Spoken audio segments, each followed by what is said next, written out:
ওই মাওলার দরবারে বিচারের কাঠগড়ায় যখন বান্দারা দাঁড়ায় যাবা, আল্লাহর দরবারে কি বলবা, কোন আমলের কথা আল্লাহর কাছে জানাইবা। আল্লাহ জানায়া দিলেন ঈমানওয়ালার জন্য জান্নাত, নেক আমল করনেওয়ালার জন্য জান্নাত।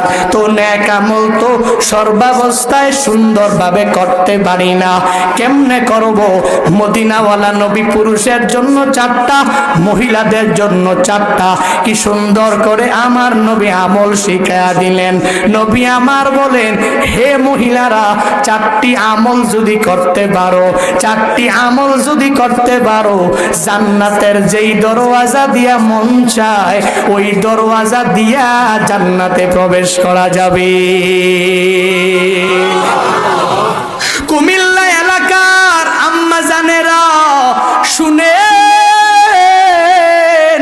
মদিনাওয়ালা নবী জান্নাতের মধ্যে যাওয়ার জন্য আপনাদেরকে আমল শিখায়া গেলেন। 4টা আমল বেশি বেশি করবেন। মহিলাদের পরেই আসবে পুরুষেরটা। ধৈর্য আসেনি? রাগ করতেছেন?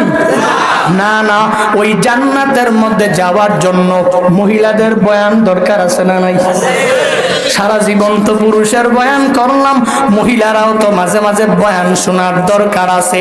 কারণ আম্মা জানেরা এখন পর্দা করে না, হিজাবের খবর নাই। মার্কেটের মধ্যে জুব্বা কিনতে গেলেও ওখানেও আম্মা জানের ঠেলা ঠেলিতে দোকানে ঢোকা যায় না।